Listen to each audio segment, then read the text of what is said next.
দেখুন বন্ধুরা, এই হচ্ছে পদ্ম কচু। এই কচুটাকে অনেকে দুধমান কচু বলে চেনে।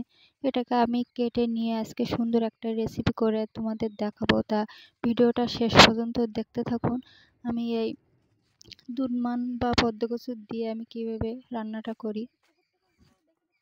আমাদের এই বাড়ির পিছনের মাঠটা দেখুন কত সবুজে ঘেরা।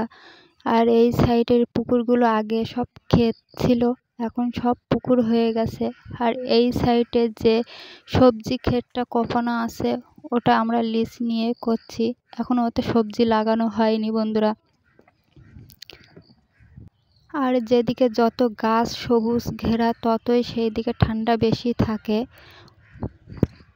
তা চলো, পদ্ম কচুটা আমি কেটে এনেছি রান্না করার জন্য। এসে গেছি আমি বাড়ির কাছাকাছি। এই পদ্ম কচুর পাতাগুলো দিয়েও একটা রেসিপি করা যায়, কিন্তু আমি এর ডালগুলোই নিয়ে নিচ্ছি। এগুলোকে ভালো করে আঁশ ছাড়িয়ে কেটে নেব। সুন্দর করে আঁশগুলো ছাড়াতে হবে।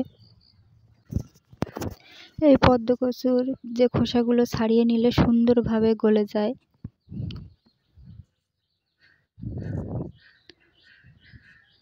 দেখুন, আমি কচি কচি দেখেই তুলেছি পদ্ম কচুগুলো। যেহেতু সুন্দরভাবে গলে যাবে, তার জন্য আমি ছোট ছোট করে পিস পিস করে মাঝখান দিয়ে ফেড়ে কেটে নিচ্ছি। এবার সুন্দর করে পরিষ্কার জলে এটাকে ধুয়ে রেডি করে নেব। এটাকে আমার ধুয়ে রেডি করা হয়ে গেছে। কড়াই বসিয়ে দিয়েছি। কড়াইতে দিয়ে দিচ্ছি তেল। তেলটা গরম হয়ে গেছে। ফোড়নে দিয়ে দেবো শুকনো লঙ্কা, আর দিয়ে দেবো জিরে।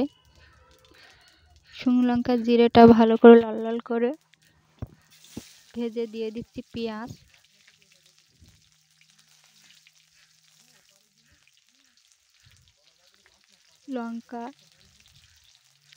কাঁচা লঙ্কাটা দিয়ে দিয়েছি টেস্টের জন্য। শুকনো লঙ্কাও একটা স্বাদ আসবে, কাঁচা লঙ্কাও একটা স্বাদ আসবে। আর দিয়ে দিয়েছি আমি রসুন বাটা। ভালো করে খুন্তি দিয়ে নেড়ে চেড়ে কষিয়ে লাল লাল করে ভেজে নিয়েছি। দিয়ে দিচ্ছি স্বাদ মতো নুন।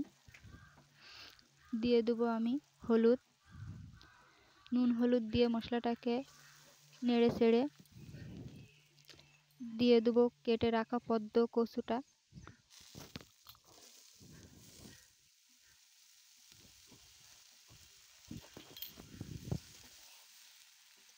পদ্ম কচুটাকে আমি ভালো করে নেড়ে চেড়ে নেব। সুন্দর করে আমার কষানো হয়ে গেছে। এতে জল ছেড়ে দিয়েছে। দিয়ে দিচ্ছি জল।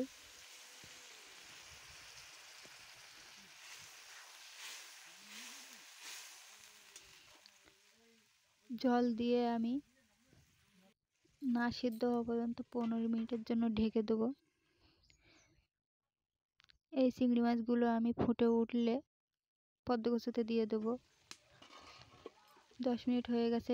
ঢাকনা খুলে একটু চিনি দিয়ে দিচ্ছি স্বাদ মতন। যে কোনো শাক বা একটু চিনি না দিলে ভালো হয় না, টেস্টি হয় না। দেখুন বন্ধুরা, আগের থেকে অনেকটাই গলে গেছে। আবার আমি ঢেকে দেবো। ঢাকনা খুলে দেখছি যে অনেকটা গলে গেছে। দিয়ে দিচ্ছি ভাজা চিংড়ি মাছগুলো। ভাজা চিংড়ি মাছগুলো দিয়ে ভালো করে নেড়ে চেড়ে মিশিয়ে নিচ্ছি। দেখুন, আমার পদ্ম কচুর রেসিপিটা রেডি হয়ে গেছে।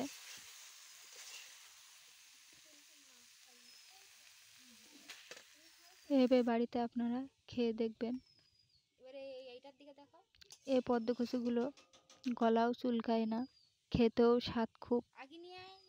যদি রেসিপিটা ভালো লেগে থাকে, লাইক কমেন্ট শেয়ার সাবস্ক্রাইব করে দেবেন।